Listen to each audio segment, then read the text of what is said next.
Bismillahirrahmanirrahim. Elhamdülillahi Rabbil alemin. Vessalatu vesselamu ala eşrefil enbiyai vel mursalin. Nebiyyina Muhammedin ve ala alihi ve ashabihi ecma'in. Rabbi şrahli sadri ve yessirli emri. Vahlul ugdeten min lisani yefkahu kavli. Allahümme allimna ma yenfa'una. وانفعنا بما علمتنا وزدنا علما وأصلح لنا شأننا كله ولا تكلنا إلى أنفسنا طرفة عين. Əziz, qiymətli qardaşlar, dəyərli cəmaət. Allah Taala'nın müvəffəqiyyəti, onun yardımı və köməkliyi ilə fiqh dərslərimizə davam edirik. Həqiqətən də insanın vaxtını, dinini öyrənməyə sərf etməsi, şəriəti, fiqhi, dəlilləri ilə birlikdə bilməsi Allah Taala'nın onun üçün xeyir istəməsinin əlamətidir. Allah Resulü Muhammed sallallahu aleyhi ve sellem buyurur: "Men yuridillahu bihi hayran yufaqqihu fi'd-din." Allah Teala kimin üçün xeyir istəyərsə, ona dini, şəriəti başa düşmək qabiliyyəti verir. Alimlərimizdən Şeyx Abdülmuhsin Abbad hafizəhullah buyurur ki, Allahın bəndə üçün xeyir istəməsinin, onu seçməsinin, fəzilətli etməsinin əlamətlərindən biri də ona dini başa düşmə, dərk eləmə qabiliyyətin verməsidir. Bizlər artıq namazın şərtlərini öyrənməyə başlamışıq. Keçən dərslərimizdə öyrəndik ki, ibadətin şərtləri o ibadəti görməyə başlamamışdan qabaq edilən işlərdir. İbadəti görməyə başlamamışdan qabaq, ona əda etməmişdən qabaq görülən əməllərə deyilir şərtlər. Şərtlər bir növ ibadətin xaricində olan əməllərdir. Rükunları isə ibadətin içərisində olan əməllərdir. Namazın da şərtlərinin hamısına baxsaq, namaz qılana qədər görülən işlər və əməllərdir. Ən birinci insanın müsəlman olması. İnsanın müsəlman olması namaz qılmaq üçün. Sonra namazın vaxtının daxil olması. Namazın vaxtı daxil olmalıdır ki, insan namazı qılsın. İnsanın paltarı, bədəni, namaz qıldığı yer təmiz olmalıdır. Hamısı namaz qılmamışdan qabaqdır. Namazdan qabaq varsa boynunda qüsul almalısan. Yoxdursa dəstəmaz almalısan. Övrət yerləri örtməlisən. Üzü qibləyə tərəf çevrilməlisən. Hamısı bunlar nədir? Namazın şərtləri. Sonra niyyət edəməlisən. Ondan sonra ət-təkbiratul ihram gəlir. Artıq bu namazın rükünüdür. Allahu Ekber demək. Yəni Allahu Ekber, təkbiratul ihram, açılış təkbirinə qədər görülən bütün işlər namazın şərtləridir. Amma bu açılış təkbirindən sonraki olan əməllər ki var, 14 əməli inşallah keçəcəyik, namazın içərisində daxili və rükunlardır.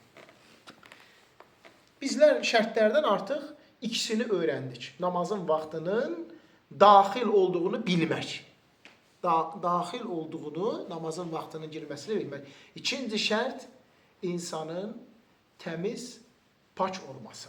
Həm böyük natəmizlik halından, yəni cənabətdən, qadının heyzdən, nifasdan, bu qüsul almaqla təmizlənir. Həm də kiçik natəmizlik halından.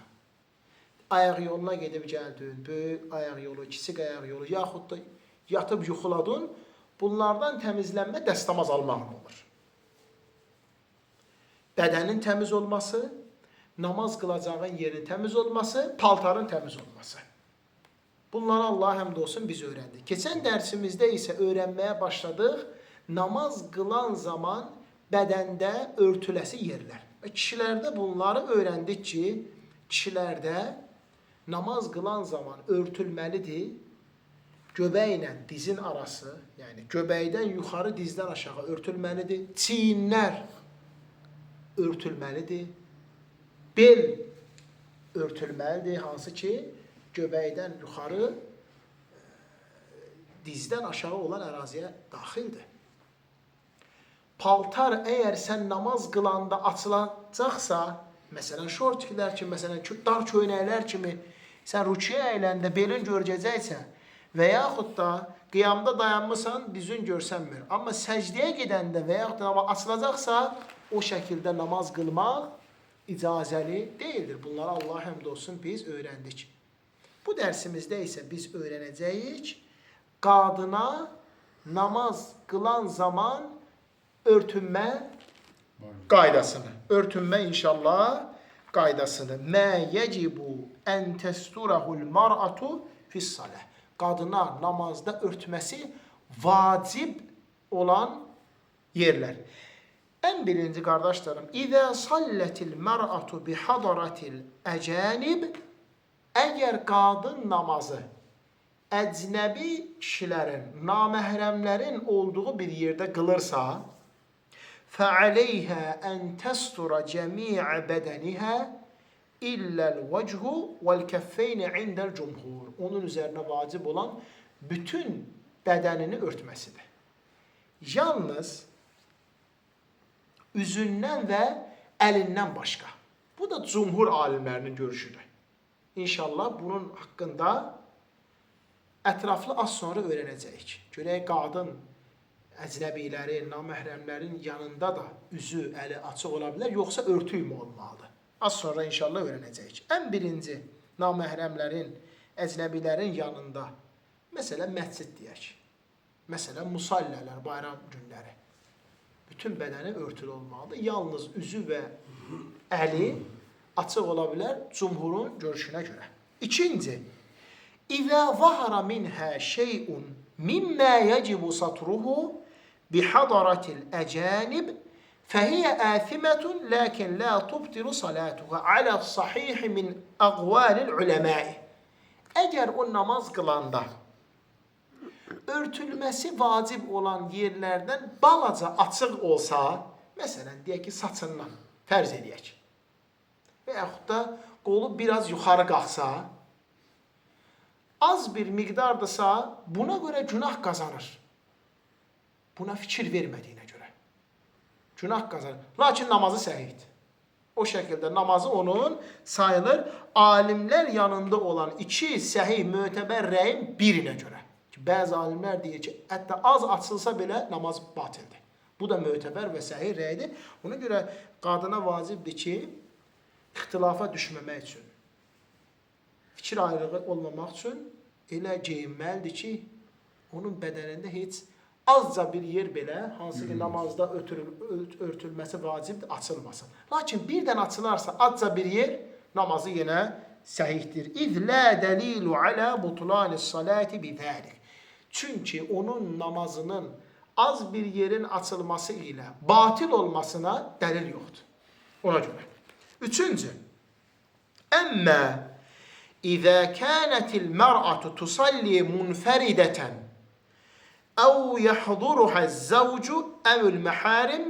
Amma əgər qadın namazı özü tək evdə qılırsa, yaxud da həyat yoldaşının, yaxud da məhrəmlərinin, yəni atasıdır, qardaşıdır, əmisidir, babasıdır, oğul uşağıdır, qılırsa fəinnəhu yəcuzu ləhə kəşfu vəchuhə və kəffeyhə fis-salə və huvə qavlu əksəril uləməi. Əlin və üzün aça bilər. Əli və üzü açıq qıla bilər və bu da alimlərin çoxsunun görüşüdür. Bu alimlərin çoxsunun görüşüdür. Evdə namaz qılanda, yəni ehtiyac yoxdur əlin və üzün örtsün. Aydındır, niqabını al. Yaxud da əllə əlcək geyinsin, ehtiyac yoxdur. Yaxud da məhrəmlərinin yanında namaz qılanda, yoldaşın yanında namaz qılanda. Burada az əvvəl biz öyrəndik, qadın məsələn əcnəbi olan bir yerdə, naməhrəmlər olan bir yerdə qılırsa, alimlər deyirlər ki, yaxşı olar ki, ehtiyat üçün üzün və əlin örtsün. Üzün və əlin örtsün, imkan var. Lakin birdən örtməsin, yəni namazı səhihdir. Əv bin nisbəti li şə'ril mər'ati fis-salə. Qadının saçına gəldikdə isə, bu haqda Allah Resulü sallallahu aleyhi və səlləmlə gəlib ki, لا يقبل الله صلاة حائد إلا بخمار. Allah Teala qadının namazın ancaq hicabda olub qılan zaman qəbul edir. Hicabsız baş açıq, aydındır, ximar, yaxud da digər qadın şəri geyimləri olmadan qılsa onun namazı sayılmır. Hətta tək qılsa belə. Hətta tək qılsa və ya yoldaşı yanında qılsa belə. Qadın mütləq namaz qılmaq üçün şəriətin buyurduğu qaydada geyinib namazın qılmalıdır. Buyurur ki, İmam Tirmizi rahimehullah, alimlərin yanında bu hədislə əməl etməyin şərhi mənası ennel mər'a izə ədrəkə fəsallət və şey'un min şa'riha məkşufun la təcuzu salatuha. Qadın namazın vaxtı daxil oldu. Namazın saçından, başından bir hissə açıq ola qılarsa, onun namazı caiz deyildir. Doğru değildir. İmam Şafii rahimehullah deyir ki, la tecuzu salatul mar'ati ve şey'un min cesediha mekşufun. Qadının namazı qəbul deyil, əgər onun bədənindən bir hissə açıqdırsa. Mütləq ki, şəriətin buyurduğu qaydada geyinməlidir. Lakin əgər saçından az bir miqdar namaz qılanda açılsa görürsə, məsələn, arxadan və yaxud da qabaq hissədən, fəsalatuha sahihə. Onun namazı düzdür, səhihdir. Və leysə aleyhə əl-i'adətu ində kəsirin minəl uləməi. Onun namazın təzdən qılmağa ehtiyac yoxdur. Yenidən qılmasına ehtiyac yoxdur ki, alimlərin əksəriyyətinin görüşünə görə İmam Əhməd, İmam Əbu Hanifə və başqa alimlər. Başqa alimlər isə deyir ki, və in inkəşəfə şey'un kəthirun, amma əgər çox hissə açılarsa, məsələn, saçından, əadətis salatu fil vaxtı ində əmmətul uləməyə. Onun üzərinə vacib olan namazın vaxtı çıxmamış, öz vaxtında o namazı yenidən qılmasıdır. Əl-əimmətul ərbəə və qayruhum. 4 imam və qeyri-alimlər bu rəydədirlər. Aydındır, qardaşlarım? Yəni, saçından və yaxud da bədənindən çox hissə açılsa, o qadın o namazı yenidən qılmalıdır. Lakin saçından yaxud da məsələn arxadan qısa bir yer açılsa, aydın namazı səhihdir və o namazı yenidən qılmağa ehtiyac yoxdur. Bu haqda inşallah bizlər böyük alimlərimizin Şeyx Abdüləziz İbn Bəz rahimehullah inşallah fətvaların, həmçinin Şeyx Salih Əl-Fuzan hafizahullah fətvalarını öyrənəcəyik inşallah.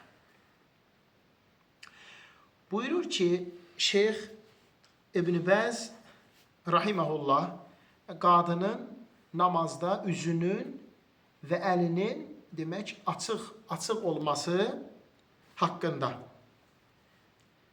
Əl-vəchu fəs-sünnətu kəşfuhu fis-salah. İzə ləm yəkun hunəkə əcənib. Qadın yanında əcnəbilər olmasa belə, yaxşıdır ki, üzün bağlasın. Üzün açsın, üzr istəyirəm. Ətrafında heç kim yoxdur, tək qılır, yaxud da ailəsi ilə, məhrəmləri ilə namaz qılır. Sünnədir ki, üzü açıq olsun. Əs-sünnətu kəşfuhu fis-salah. Sünnədir ki, bəyənilir ki, namazda üzü açıq olsun. Əmməl qədəmən, amma ayaqlar, az sonra toxunacağıq. فَالْوَاجِبُ سَطْرُهُمَا عِنْدَ جُمْهُورُ أَهْلِ الْعِلْمِ عِنْدَ أَكْثَرِ مِنْ أَهْلِ الْعِلْمِ الْوَاجِبُ سَطْرُهُ. Amma ayaqlar mütləq şəkildə örtülməlidir, vacibdir. Alimlərin çoxsunun görüşü bu yöndədir. İlm əhlinin çoxsu bunu söyləyir ki, qadının namazda ayaqları örtülməlidir. İstər özü tək qılanda, istər yanında məhrəmlərlə qılanda, istərsə də çöldə, məsciddə və ya namazgahda əcnəbilər, naməhrəmlər olan yer mütləq ayaq örtülməlidir. Ayağı yalın qadın namaz qılması düzgün deyildir. Cumhur alimləri bunu söyləyirlər ki, vacib olan örtülməlidir. Ummu Sələmə radiyallahu anhə ənəhə suilət anil mar'ati tusalli fi ximarin və qamisin. Ummu Sələmə möminlərin anası, Allah Rasulü Muhammed s.ə.v-in zövcəsi soruşurlar ondan qadının ximarda və uzun paltarda namaz qılmasının hökmü. Uzun namaz paltarında namaz qılması və həmçinin ximarda deyir ki, lə bəsə, eyb etməz, İzə kənəd dir'u yuğatti zuhura qadameyhə. Əgər onun o uzun paltarı onun ayağını da örtürsə qıla bilər. Bu hədisdən başa düşülür ki, ayaqları örtülməlidir. Ən düzgün olan da budur və vacibdir. O ki qaldı əllərə. Demək, üzü öyrəndik. Evdə, yaxınlarının yanında, məhrəmlərinin yanında qılırsa, üzü açıq ola bilər. Sünnə budur. Amma az əvvəl qeyd olunduğu kimi, musallədə, məsələn, bayramdır, yaxud da məsələn, ümrədədir və s. qoy üzü örtülü olsun. Üzü örtülü olsun. Ayağı öyrəndik. İstər tək namaz qılsın, istər ailəsi ilə, zövcəsi ilə namaz qılsın və ya məhrəmlə, istərsə mütləq ayaq örtülməlidir. Amma əl, buyurur ki, şeyx, fəəmruhuma vasih. Genişliyi var. İn kəşəfəthumə fələ bəsə. Örtsə, eyb etməz. Və in satarahumə fələ bəsə. Həmçinin açsa da eyb etməz. Yəni, əl açıq qılsa da eyb etməz, əli bağlı qılsa da eyb etməz. Bu mövzuda genişi var. Ba'dul əhlil ilmi yara, lakin bəzi elm əhli isə görüblər ki, ənnə satruhumə avlə. Örtmək daha yaxşıdır, daha üstündür. Lakin bu məsələdə genişliyi var buyurur Şeyx Abdüləziz İbn Bəz rahiməhullah. Başqa bir fətvası əziz cəmaat inşallah oxuyağın bu mövzu ilə əlaqəli. Buyurur ki, şeyx, qadın namaz qılanda üzün və əlin açır. Sünnə olan budur, eyb etməz. Üzün və əlin aça bilər, sünnə olan budur. İzə ləm yəkun indəhə əcnəbi. Əgər yanında naməhrəm yoxdursa, yanında naməhrəm, əcnəbi, yad bir adam, kişi yoxdursa, üzün də aça bilər, əli də buradan açıq ola bilər. Fəinnəhə tusalli məkşufətir vəcih. Həzə huvəs sünnə. O, üzü açıq namaz qılır, sünnə olan budur. Və təsturu bəqiyyətu bədənihə. Və deyir, qalan bütün bədənin örtür. Kərasihə və sadrihə. Yəni, başın örtdüyü kimi, ondan sonra sinəsini örtdüyü kimi bütün bədənin örtür və cəmi'u bədənihə. Və bütün bədənin örtür. Buna da daxildir ayaqlar da həmçinin. Mütləq vacibdir ki, qadın ayaqların örtsün. Sonra əllər isə fəinnə satruhumə fəhuvə əfdal kəmə qaləhu cəm'un min əhlil ilmi. Əllərin örtmək isə yenə elm əhlinin çoxsunun dediyi kimi yaxşıdır ki, üstündə örtsün. Aydındır, əli demək örtülü olsun. Üz zövcəsinin yanında, oğlunun yanında, demək, həmçinin bura əl də daxildir, atasının, əmisinin, babasının, qaynatasının yanında namaz qılırsa, o üzü və, demək, əlləri açıq olsun. Açıq olsun, bu şəkildə qılsın. Amma əcnəbi insanlar məscid kimi, musallə kimi yerlərdə namaz qılırsa, yaxşı olar ki, üzü və əli ört. Amma ayaq mütləq vacibdir. İstər özü tək namaz qılsın, istərsə də demək, məsciddə, musallədə, namazgahda namaz qılsın və ya başqa bir yerdə. Sonra şeyx bu haqda əlhəmdə dəlilləri və rəvayətləri zikir edir. Ona görə dəyərli cəmaat, baxmayaraq ki, qadının ayağı yalın namaz qılması haqqında bəzi elm əhli söyləsə ki, olar, qıla bilər, aydındır. Onlar yəni deməyiblər ki, qılması vacibdir və yaxud da qılsa ən fəzilətlisi budur. Onlar deyiblər, əgər qılsa eyb etməz, namazı pozulmur. Əgər qılsa eyb etməz, namazı pozulmur. Amma onlara da görə də ən üstün hansıdır, ayağı bağlı namaz qılması. Yəni, bu bəzi insanları çaşdırır. Bəzi insanları çaşdırır ki, qadın ayağı yalın namaz qıla bilər. Belə fətva verirlər. Doğru deyil bu. Yəni, onu deyən alimlər demirlər ki, qadın ayağı yalın namaz qılar. Onlar da deyirlər ki, qadın ayağı örtülü qılsa ən üstün, ən fəzilətlisidir. Lakin birdən açıq olsa eyb etməz. Bu bir rəydir. Amma üstün rəy isə odur ki, qadın ayağı açıq namaz qıla bilməz. Qılsa namazı batildir. O namazı yenidən qılmalıdır. İmam Əhməd, İmam Malik və başqa alimlər buyurublar ki, Ennəl mər'a avratu kulluhə. Qadın bütün bədəni övrətdir. Hətta İmam Əhməd deyir ki, Əl-mər'atu tusalli və la yara minhə şeyun və la zafruhə. Yəni, qadın namaz qılır, ondan heç nə görünməməlidir. Hətta dırnağı belə olsa görünməməlidir. Üstün olan da budur ki, ayaqları örtülməlidir. Sonra buyurur ki, Yustahabbu ən tusalliyəl mər'atu fi-thiyəbi Əlləti təsturu bədənuhə fəmə kənə fihi ziyadətun fit-təsatturu fəhuvəl afdal. Əgər qadın elə bir paltarda namaz qılır, onun bütün bədənini örtür. Bütün bədənin örtürsə, o paltarda namaz qılması bəyənilir və müstəhəbdir. Belə ki, o paltarda mütləq və mütləq, yəni onunla qılanda heç bir yer açıq qalmaz. Hətta bura ayaqlar da daxildir. Və paltarından nə ki əlavədir, bu da xeyrin əlamətidir. Aydındır. Yəni qadının paltarı geniş olmağı, gen olmağı yaxşıdır. Qoy, bu onun üçün Allahın iznə xeyir və fayda gətirir. Son bir mövzu isə balaca uşaq, balaca qız uşağı. Hansı ki, hələm həddi-buluğ yaşına çatmayıb. Əl-bintus-sağir əlləti ləm təhid. Fələ yəcibu aleyhi əl-ixtimaru təqdiyyətu-şa'ri əfnəus-saləh. Yəni, hələm adət görməyən qız uşağı, həddi-buluğ yaşına çatmayan qız uşağı namaz qılanda başını örtməsi vacib deyil. Yəni, birdən, məsələn, dayanır yanında, başa çıx. Qoy qılsın. Vacib deyil. Lakin örtsə daha yaxşıdır. İndidən qoy, namazda geyim necə olmalıdır, başı örtüsü, hər şey indirir. Lakin birdən gəlsə, məsələn, anasının yanında dayanıb qılsa, eyb etməz. Hələ onun üzərinə şəriətin hökmləri vacib deyil. Mükəlləf olmamışdır. Səhih sənəddə İbn-i Cüreycdən gəlir ki, qultu li Ata'in. Mən Ata'ya dedim, Əl-cəriyə əlləti ləm təhid və hiyə tusalli qalə həsbuhə izəruhə.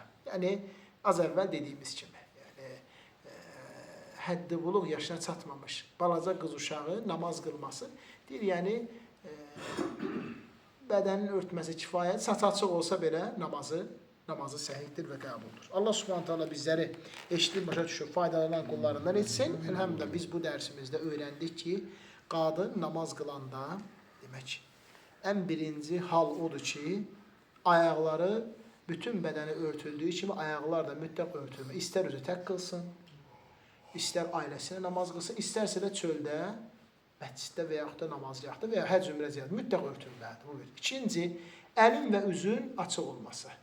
Əgər özü tək namaz qılırsa, yaxud da ailəsi ilə namaz qılır, üzü və əlin açıq ola bilər. Sünnədir.